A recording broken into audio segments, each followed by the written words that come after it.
ஆரோக்கிய சேத்துங்கிற app April 2ஆம் தேதி ministry of electronics and information டெக்னாலஜிக்கு கீழே நேஷனல் இன்ஃபர்மேட்டிக்ஸ் சென்டர் உருவாக்கின ஆப். இந்த ஆப் தான் உலகத்திலேயே வேகமா 50 மில்லியன் டவுன்லோட்ஸ் வாங்கியிருக்கு, அதுவும் 13 நாள்ல. இது ரொம்பவே நல்ல விஷயம் இப்ப நம்ம இருக்கிற சிச்சுவேஷனை வச்சு பார்க்கும்போது. ஃபர்ஸ்ட் டைம் நம்ம இந்த ஆப்பை ஓபன் பண்றப்போ 11 லாங்குவேஜஸை காட்டும். நமக்கு தேவையான லாங்குவேஜை செலக்ட் பண்ணதுக்கு அப்புறம் கோவிட் பத்தின இன்ஃபர்மேஷன்ஸை எல்லாம் காட்டும். எல்லாத்துக்கும் நம்ம நெக்ஸ்ட் கொடுத்துட்டே வந்தோம்னா ஒரு பாயிண்ட்ல access to device location and bluetooth and data ஷேரிங்னு கேட்கும். அதுக்கும் ஓகே கொடுத்தோம் அப்படின்னா we are all set to go. Welcome to Socially. இந்த ஆப் எப்படி வேலை செய்யுது அப்படின்னு பாத்தீங்கன்னா, நீங்க போற இடங்கள் எல்லாத்தையும் டேட்டாவா கலெக்ட் பண்ணும். உதாரணத்துக்கு நீங்க காலையில காய்கறி மார்க்கெட் போறீங்க, அப்புறம் மத்தியானம் இபி ஆஃபீஸ் போறீங்க, அப்புறம் சாயந்தரம் வாக்கிங் போறீங்க. இது எல்லாமே அந்த ஆப் டேட்டாவா சேகரிக்கப்படுது. ஒவ்வொரு 15 நிமிஷமும் இந்த ஆப் நீங்க எங்க இருக்கீங்க அப்படிங்கிற டேட்டாவை கலெக்ட் பண்ணிட்டே இருக்கும். அதே மாதிரி மற்றவங்களோட போன்லயும் இந்த ஆப் இன்ஸ்டால் ஆயிருந்தா அவங்க டேட்டாவும் கலெக்ட் ஆயிருக்கும். சரி, இந்த டேட்டாலாம் வச்சு நம்ம என்ன பண்றது? இந்த ஆப்போட அடுத்த அட்வான்டேஜ் என்னன்னு பாத்தீங்கன்னா, ப்ளூடூத் மூலியமா உங்களை சுத்தி ஆர் உங்க பக்கத்துல யாராவது வந்திருக்காங்க அப்படின்னா அந்த டேட்டாவையும் கலெக்ட் பண்ணும். இது எதுக்காக? இஃப் சப்போஸ் இந்த டேட்டாவை கலெக்ட் பண்றதுல கொஞ்ச நாளுக்கு அப்புறம் யாராச்சுக்கும் கொரோனானால அஃபெக்ட் ஆனாங்கன்னா அவங்களோட டேட்டாவும் இந்த ஆப்ல ஸ்டோர் ஆயிருக்கும். அப்போ இந்த டேட்டா ரொம்பவே இம்பார்ட்டன்டான டேட்டாவா மாறும். ஸோ இந்த பேஷண்ட்டோட டேட்டாவை வச்சு பார்த்தா, நம்பர் 1 இவர் எங்கெல்லாம் போயிருக்காரு அப்படின்னு தெரியும். நம்பர் 2 இவரை சுற்றி யாரெல்லாம் இருந்திருக்காங்க அப்படிங்கிறது தெரியும். இப்படி தெரிய வரதால அந்த நபர்களுக்கும் ஒரு இண்டிகேஷன் மெசேஜ் வரும். நீங்க ஒரு தொற்று இருப்பவருடன் இந்த நாளில் இந்த இடத்தில் தொடர்பு கொண்டிருக்கிறீர்கள். இப்படி ஒரு இண்டிகேஷன் மெசேஜ் வரதால மீண்டும் மீண்டும் இந்த நோய் பரவதை கண்டிப்பா தடுக்க முடியும். இஃப் சப்போஸ் எனக்கே இந்த மெசேஜ் வருதுன்னா நான் ஏதோ ஒரு பாயிண்ட்ல அந்த பேஷண்ட் கூட கான்டாக்ட்ல வந்திருக்கேன் அப்படின்னு அர்த்தம். ஸோ நான் போய் டெஸ்ட் எடுத்து பார்த்துக்கலாம், நான் சேஃபா இருக்கேனா இல்லையான்னு தெரிஞ்சுக்க. இந்த இண்டிகேஷன் நம்மளை சேஃபா வச்சுக்கிறதுக்காகவே டிசைன் பண்ணியிருக்காங்க. இந்த ஆப் 40 டேஸ்ல 100 மில்லியன் டவுன்லோட்ஸ் ஆயிருக்கு. இதே மாதிரி எல்லாரும் இந்த ஆப் மூலமா கனெக்ட் ஆக ஆரம்பிச்சோம்னா இந்த வைரஸோட ஸ்ப்ரெட்டை ரொம்பவே கம்மியா கட்டுப்படுத்த முடியும். மே 2ஆம் தேதி ராகுல் காந்தி இந்த ஆப்க்கு அகைன்ஸ்டா ஒரு ஸ்டேட்மெண்ட் கொடுத்திருக்காரு. அது என்ன அப்படின்னா, ஆரோக்கிய சேது ஆப் வந்து சொஃபஸ்டிகேட்டட் சர்வைலன்ஸ் சிஸ்டம், இதுல சீரியஸான data security and privacy issues இருக்கிறதாவும், டெக்னாலஜி நம்மளை பாதுகாக்கிறதுக்கு மட்டும்தான் தவிர பயமுடுத்துறதுக்காக இல்லை அப்படின்னு அவர் சொல்லியிருக்காரு.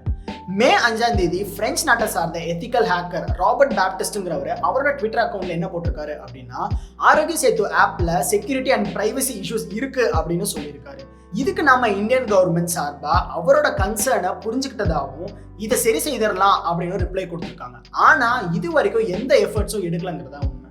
மேலும் என்ன சொல்லியிருக்காங்க அப்படின்னா, இந்த ஆப்போட ஃபீச்சரே டேட்டா கலெக்ட் பண்றது மட்டும்தான், அதுவும் இல்லாம யாரோட இன்ஃபர்மேஷனும் ரிஸ்க்ல இல்லை அப்படின்னு சொல்லியிருக்காங்க. அடுத்த நாளே ராபர்ட் பேப்டிஸ்ட் என்ன ட்வீட் பண்ணியிருக்காரு அப்படின்னா, எனக்கு இங்க இருந்தே எல்லா டீடைல்ஸும் இந்த ஆப்ல இருந்து கலெக்ட் பண்ண முடியுது அப்படின்னு சொல்லியிருக்காரு. அது மட்டும் இல்லாம பிரைம் மினிஸ்டர் ஆஃபீஸ்ல எத்தனை பேர் இன்ஃபெக்ட் ஆயிருக்காங்கிறதையும் அவர் போட்டிருக்காரு. இதுக்கப்புறம் கவர்மெண்ட் இதை சரி பண்ணிட்டாங்களான்னு பார்த்தீங்கன்னா, இந்த ஆப்போட டேர்ம்ஸ் அண்ட் கண்டிஷன்ல என்ன மென்ஷன் பண்ணியிருக்காங்க அப்படின்னா, எந்த ஒரு டேட்டாவும் மிஸ்யூஸ்க்கும் கவர்மெண்ட் பொறுப்பேற்காது, everything is at your own risk அப்படிங்கிற மாதிரி சொல்லியிருக்காங்க. ஆக்சுவலாக பார்த்தா எல்லா ஆப்ஸும் நம்ம டேட்டாவை கலெக்ட் பண்ணிட்டு தான் இருக்கும். இந்தியாவை பொறுத்த வரைக்கும் மக்களோட டேட்டா பிரைவசியில் இன்னுமே டிரான்ஸ்பரன்சி வரணும் தான். இப்போ 59 சைனீஸ் ஆப்ஸை பேன் பண்ணதுக்கு சொன்ன ரீசனை பார்த்தா கூட மக்களோட டேட்டாவை மிஸ்யூஸ் பண்ணுறதுக்கான பாசிபிலிட்டிஸ் இருக்கு அப்படின்னு சொல்லியிருக்காங்க. இந்த ஆப்ஸ் தேவைப்படுறதை விட அதிக இன்ஃபர்மேஷன்ஸை வாங்கிக்கிறதாகவும் சொல்லிக்கிறாங்க. ஸோ அட்லீஸ்ட் இந்த ஆப் இவ்வளோ சீக்கிரம் டிசைன் பண்ணி நம்மளை சேஃபாக வச்சுக்கிற அடிப்படையில் பார்த்தா டேட்டாவை விட உயிர் முக்கியம்னு தோணுது. ஆனால் at the same time privacy இதுக்கு ப்ரைஸாக இருக்க வேணான்றது நம்ம நோட் பண்ண வேண்டிய விஷயம். இந்த ஆப்போட எஃபிஷியன்சியை பார்த்தீங்கன்னா ஆல்மோஸ்ட் 3000 ஹாட்ஸ்பாட்ஸை 3லிருந்து 17 நாளுக்கு முன்னாடியே கண்டுபிடிக்க முடிஞ்சிருக்கு. ஸோ இதிலிருந்து சோ ஃபார் சோ குட்னு தான் சொல்லணும். இந்த ஆப் இது மட்டும் பண்ணாமல் கொரோனாக்கான அவேர்னஸ், இ-பாஸ் ஃபெசிலிட்டிஸ், அப்புறம் ஹெல்ப்லைன் நம்பர்ஸ் எல்லாமே ப்ரொவைட் பண்ணுது. இது வரைக்கும் 125 மில்லியன் பேர் இந்த ஆப்பை டவுன்லோட் பண்ணியிருக்காங்க. அண்ட் இன்னைக்கு டேட்டா படி இது என்கிரிப்டட், அதாவது ஒவ்வொருத்தங்க டேட்டாவும் சேஃபாக தான் இருக்குன்னு சொல்றாங்க. பப்ளிக் சர்வீஸ் ஆட்ல இதை மென்ஷன் பண்ணியிருக்காங்க. இன்னொரு முக்கியமான இன்ஃபர்மேஷன் என்னன்னு பார்த்தா 45 to 60 டேஸ் ஆஃப் டைமுக்குள்ள ஒவ்வொருத்தங்க டேட்டாவும் டெலீட் ஆகிடும், எல்லாரோட ஸ்டோரேஜும் மெயின்டைன் பண்ணுறதுக்காக. ஸோ இந்த ஆப் இதோட முன்னாடி வெர்ஷனை கம்பேர் பண்ணும்போது ரொம்பவே பெட்டராக தான் ஆயிருக்குன்னு சொல்லணும். ரொம்ப குவிக்காக இந்த ஆப் எக்ஸிக்யூட் பண்ணியிருக்காங்க. சிம்பிளான டேட்டா ஃப்ளோ, நம்ம ஸ்டோரேஜை அட்வான்டேஜ் யூஸ் பண்ணி பெரிய சர்வர் ஹெல்ப் இல்லாமல் ஒர்க் ஆகிற மாதிரி டிசைன் பண்ணியிருக்காங்க. இந்த ஆப் ஒரே டைமில் ஆக்சஸ் பண்ணால் ஆப் கிராஷ் ஆகிறதுக்கான பாசிபிலிட்டிஸ் இருக்குது. ஸோ இனிஷியலாக 1 மில்லியன் ரிக்வஸ்ட்டை ஹேண்டில் பண்ணுற மாதிரி டிசைன் பண்ணியிருக்காங்க. பட் இது பிரைம் மினிஸ்டர் டிவியில் அனௌன்ஸ் பண்ணுறப்போ ஆப் ரிக்வஸ்ட் 15 மில்லியன் ரீச் ஆகிருக்கு. அப்போ சர்வர் எரர் காட்டினாலும் இப்போ இந்த ஆப் நிறைய பக்ஸ் எல்லாம் ஃபிக்ஸ் பண்ணி மல்டி மில்லியன் ரிக்வஸ்ட்டை ஹேண்டில் பண்ணுற அளவுக்கு டிசைன் பண்ணியிருக்காங்கன்னு தான் சொல்லணும். இந்த app both Apple app store and Google Play ஸ்டோரில் இருக்குது அண்ட் கியோஸ் ஃபார் ஜியோ ஃபோன்லேயும் இருக்குது. இந்த ஆப் வேலை செய்யணும்னா நம்ம ஃபோனில் ப்ளூடூத் அப்புறம் லொக்கேஷன் சர்வீசஸை ஆன்லேயே வச்சுருக்கணும். இப்படி ஆன் பண்ணாமல் வெளியே போனோம் அப்படின்னு சொன்னால் இந்த ஆப் போதுமான டேட்டாவை கலெக்ட் பண்ண முடியாது. ஸோ ப்ளூடூத் அண்ட் லொக்கேஷன் சர்வீசஸை ஆன்லேயே வச்சுருக்கணும். இது ஃபோன் பேட்டரியை கொஞ்சம் ட்ரெயின் பண்ணாலும் நம்ம டேட்டா செக்யூரிட்டி அண்ட் ப்ரைவசியை கொஞ்சம் ரிஸ்க் பண்ணாலும் இந்த மாதிரி ஒரு பேண்டமிக் சிச்சுவேஷனில் இந்த ஆப் ரொம்பவே ஹெல்ப்ஃபுல்லாக இருக்குங்கிறத நம்ம கண்டிப்பாக ஒத்துக்கிட்டு தான் ஆகணும்.